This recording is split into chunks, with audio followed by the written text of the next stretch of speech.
नाभि में बस ये एक चीज लगा लीजिए, इतना करने मात्र से पेट से संबंधित सारी समस्याओं में आपको बेहद लाभ मिलेगा।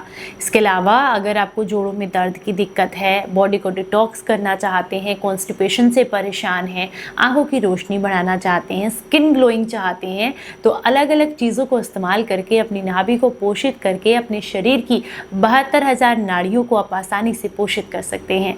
उम्मीद करती हूँ आज की ये जानकारी आपको बेहद पसंद आएगी। अच्छी लगे तो मुझे अप्रिशिएट करने के लिए आज के इस वीडियो को लाइक, कमेंट और शेयर ज़रूर कीजिएगा। Hello everyone, welcome back. मैं आपकी होस्ट एंड दोस्त मधु, एक सर्टिफाइड डाइटिशियन और एक नेचुरोपैथ। समय समय पर मैं आपके साथ शेयर करती रहती हूँ कि नाभि में कौन कौन सी चीज़ लगाने से आपको क्या क्या लाभ मिलते हैं। इसका कारण ये है कि नाभि को आपका प्रथम दिमाग भी कहा जाता है। इससे संबंधित 72,000 नाड़ियाँ आपके शरीर को पोषित करती हैं, अलग अलग तरीके से काम करती हैं। अगर इनको आप पोषित करते हैं तो आपका शरीर स्वस्थ रहता है। तो इसलिए ज़रूरी है कि आप अपनी नाभि का भी ख्याल रखें। आपने देखा होगा जब बच्चा छोटा होता है तो पूरा पोषण इसी नाभि से जाता है, इसलिए हमारे शरीर का एक बहुत ही महत्वपूर्ण अंग है। इसे पोषित करना, इसकी सफाई करना बहुत ज़रूरी है। तो आज आपको बताएंगे सबसे पहले उन लोगों के लिए जो लोग कहते हैं कि पेट में मरोड़, दर्द, कॉन्स्टिपेशन बहुत ज़्यादा रहता है, कोड़ी बार बार जगह से हटती रहती है, कोड़ी कमज़ोर है यानी कि नाभि का खिसकना, जिसे धरण हटना भी कहते हैं। तो अगर इस तरह की समस्याएं हैं या खाया पिया आपको लगता नहीं है, तो ऐसे में आपको क्या करना है, आपको जो शुद्ध तेल होता है नारियल का वो लेना है। इसके अलावा आपने भीमसेनी कपूर लेना है, जो कि बहुत आसानी से आपको किसी भी आयुर्वेदिक स्टोर पर मिल जाएगा। एक छोटा टुकड़ा भीमसेनी कपूर आपने नारियल के तेल के अंदर डालना है और इसे हल्का सा गर्म कर लें। गर्म करने का जो प्रोसेस रहेगा वो डबल बॉईल प्रोसेस रहेगा। नीचे पानी गर्म कीजिए, उसके अंदर एक कटोरी रखिए, उसके अंदर थोड़ा सा नारियल का तेल और कपूर अच्छे से मिला लीजिएगा। जब ये गुनगुना हो जाए तो यानी कि कपूर मेल्ट हो जाए, तो उसके बाद आप इसे किसी शीशी में भर के रख लें, क्योंकि कपूर बहुत जल्दी इसकी स्मेल जो है वो एयर में चली जाती है, गायब हो जाता है, तो इसलिए इसको तुरंत बंद करना बहुत ज़रूरी है। अब आपने क्या करना है, 2 बूंद तेल नाभि में लगाना है रात को सोने से पहले, पर खाना खाए हुए आपको लगभग 2-2.5 घंटे हो गए हों, इस बात का विशेष ध्यान रखें।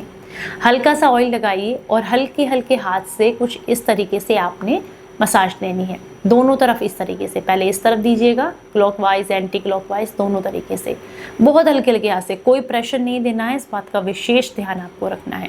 लेट कर भी कर सकते हैं और खड़े खड़े भी आप इस काम को कर सकते हैं। वैसे लेट कर करेंगे तो ज़्यादा बेनिफिशियल रहेगा। इस तरीके से अगर आप नारियल के तेल में कपूर मिला करके लेते हैं तो इससे पेट बहुत मजबूत हो जाता है।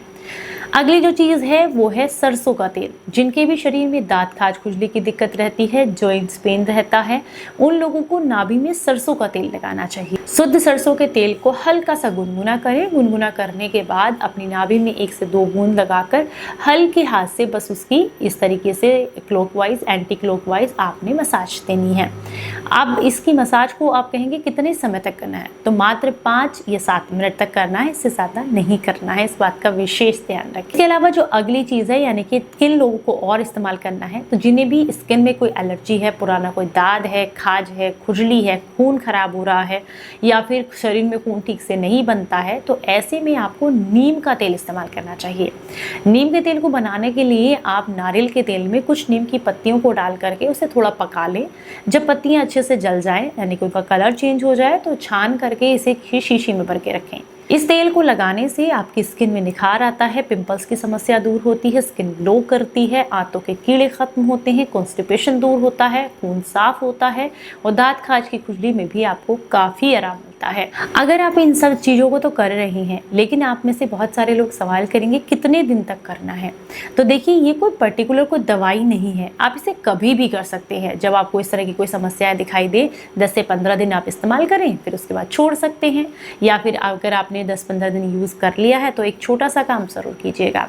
आपने कोई ईयरबड होते हैं जिससे कान साफ करते हैं, या फिर थोड़ी सी कॉटन लीजिएगा, उसके अंदर थोड़ा सा या तो ऑलिव ऑयल या फिर सरसों का तेल आप मिला लीजिएगा। लीजिएगा।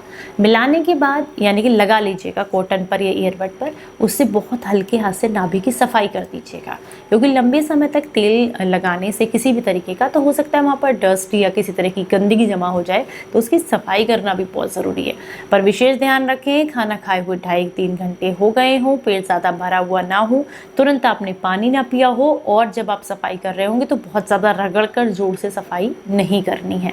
जानकारी अच्छी लगी हो तो ज़्यादा से ज़्यादा लोगों तक शेयर कीजिएगा। चलिए फिर मिलूंगी किसी नई जानकारी के साथ, तब तक अपना बेहद ख्याल रखिए और हंसते मुस्कुराते रहें। Stay healthy, stay happy, bye bye.